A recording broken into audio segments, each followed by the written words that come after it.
Olá, turma. Eu sou a professora Nádia Matos, de formação docente, métodos e tecnologias educacionais.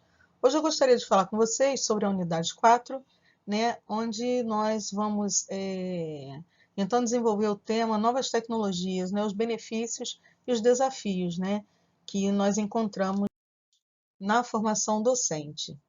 Então, a tecnologia em sala de aula, né, é o nosso sonho, a nossa realidade, em muitos lugares, em outros não, né? As escolas públicas, elas têm mais dificuldade, né, em adquirir bons equipamentos, mas a tecnologia em sala de aula, na educação, né, no processo histórico, iniciado na década de 40, nos Estados Unidos, vem então visar e utilizar recursos tecnológicos virtuais no processo pedagógico. Então, já vem de muitos anos, né, essa questão de utilizar, né, esses recursos na sala de aula, né, como forma de ensino e aprendizagem. Então, para que o processo de ensino-aprendizagem fosse assim, otimizado desde 1940, que já se luta para ter uma metodologia, né, diferenciada através das tecnologias. Esses recursos tecnológicos, né, atualmente, estão disponíveis nas escolas, nos sistemas de ensino, né, e aglomeram toda uma gama inovadora de recursos entre livros digitais, jogos, e-books, que são os livros, né, videoaulas, plataformas ligadas ao mundo moderno e, dentre outras coisas, os celulares, né, e a internet, tudo que nos leva, né, ao mundo virtual.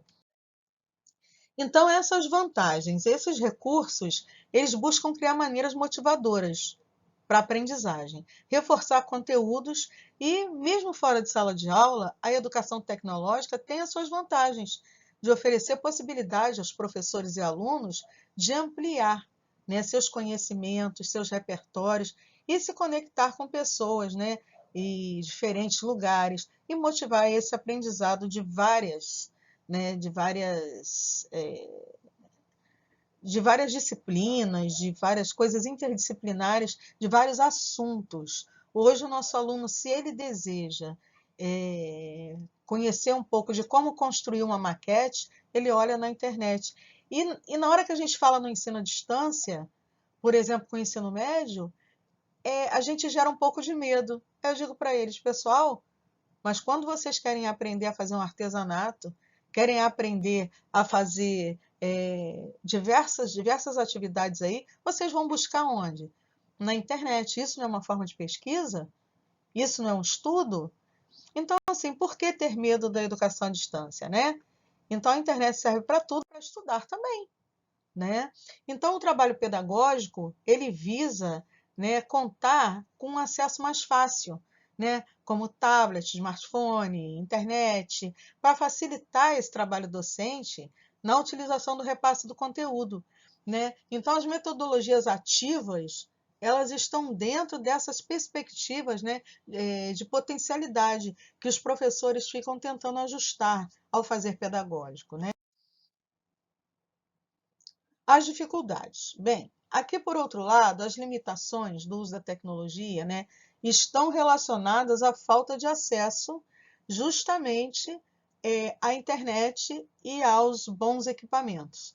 Então, os recursos existentes, né, passam a ser barreiras de convivência social e dificuldades, né, de concentração para o aluno e para o tutor.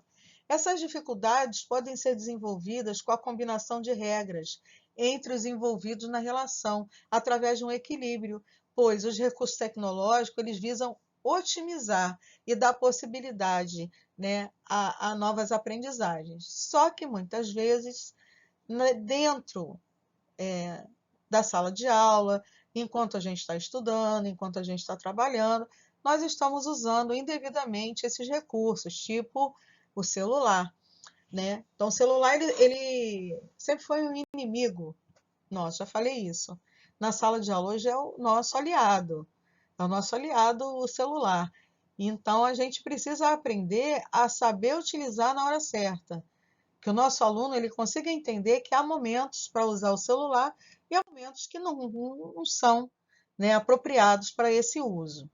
Então, as tecnologias, de modo em geral, trazem desafios, né, no decorrer da sua história, seja pela falta de recursos e conhecimentos, de acesso ou necessidade de inovar o que a gente já tem existente. As dificuldades de acesso, devido à distância ou à ausência de estrutura, pode ser solucionado com articulações gerenciais, né, que busquem, através de recursos públicos, investimento empresarial em educação, oferta de projeto, iniciativas educacionais, espaços coletivos para visar esse treinamento e aquisição de novos equipamentos também, né, necessários para a utilização da tecnologia na área educacional. Só que nem sempre a gente consegue padronizar isso. Nem sempre a gente consegue essa empresa que possa ajudar, né? Nem sempre o Estado e municípios ou Distrito Federal têm recursos e verbas para enviar equipamento para as escolas públicas. Então, é essa a grande dificuldade. Porque nas escolas, instituições particulares, nós temos acesso a tudo isso. No ensino público é que existe aí a maior dificuldade. Então, as estruturas que necessitam de inovações, elas podem contar com as orientações dos docentes, movimentos dos alunos, onde os envolvidos podem atuar como protagonistas nas propostas de ampliação de recursos que já tenham existentes, construindo, então, uma apresentação de projeto, né, para buscar parceria, especificar a situação que se encontra essa instituição escolar e as necessidades, né, a busca por novos equipamentos, por novas estruturas pedagógicas. Então, as tecnologias elas oferecem conexões que vão além da convivência social, né? Pois os grupos da mesma comunidade podem compartilhar conhecimentos e diversas culturas, né? Grupos independentes da distância que se relacionam e tornam, né, trocas de saberes mais enriquecidas, e isso tudo através da tecnologia. Na área da educação, esse instrumento pode ampliar muitas oportunidades, né, e as responsabilidades, pois as gerações nascidas agora, na era tecnológica, já vêm inseridas nesse contexto. Então, descobrem um vasto horizonte de comunicação em nível acadêmico e de convivência, né, individual e coletiva. Então, educação e tecnologia. A educação é um dos alicerces principais para o desenvolvimento, né, de um país e de um povo. Então, portanto, a tecnologia é uma ferramenta que, se bem utilizada, ela vai trazer o progresso, né, do ensino e aprendizagem. Então, acredita-se que essa tecnologia visa prosperar, né, em prol de barreiras, né, ultrapassando as barreiras geográficas e culturais e desvendando as possibilidades, né, de conhecimento e semeando prosperidade, então. As comunidades virtuais são grupos humanos, né, que mantêm relações sociais no ciberespaço. Então, elas se definem como comunidades virtuais e são agregadas socialmente, né, e surgidas na rede, quando intervenientes de um debate se leva, então, adiante um número de sentimentos suficiente para formar teias e relações pessoais. Então, aqui é uma definição do Haywood, de 1996. Né? Hoje, as redes sociais elas têm inúmeras possibilidades, né? Elas têm inúmeras características e objetivos diferenciados. Né?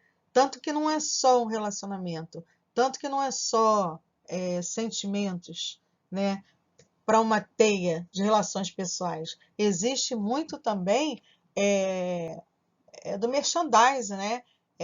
A pessoa se mostrar como ela é, a pessoa fazer propaganda de si mesma, é uma coisa muito ligada também, né, ao narcisismo, que o narcisismo é aquilo que você gostar tanto de si mesmo que você acaba sendo exageradamente, como se diz, vaidoso. Então, o que a gente mais vê hoje no Facebook, no Instagram, né, em todas as redes sociais, são fotos, né, de lugares maravilhosos, coisas maravilhosas, e as pessoas fazem muita questão de se mostrar muito bem. né? Então não é apenas um relacionamento com um grupo, é também se mostrar, né, para o mundo. E nesse contexto, o espaço onde as relações de comunidade, né, virtuais são travadas através da tela do computador, esta passa a ser então um território de ação, à distância das pessoas, e ali se materializam as relações sociais, culturais e de aprendizagem. As comunidades virtuais de aprendizagem, elas estão voltadas justamente para a formação da aprendizagem.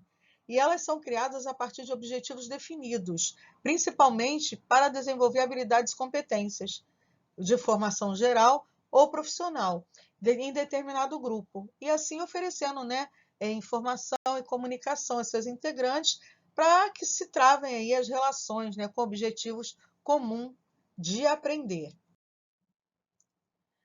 Então, aqui nós falamos um pouco das especificidades das comunidades virtuais de aprendizagem e seguem aqui alguns seguintes pressupostos, né? Destina-se a interesses comuns, né, de um sujeito ou de participantes, né, dando ênfase ao trabalho de equipe, e comunidade deve centrar-se numa dinâmica de objetivos, todos os sujeitos têm o mesmo direito de participação, as normas, os valores, o comportamento precisam ser definidos, né? E a aprendizagem é cooperativa e colaborativa, um podendo estar sempre auxiliando o outro. O sujeito assume um papel ativo na construção do seu conhecimento. Então, através disso, essa interação é permanente.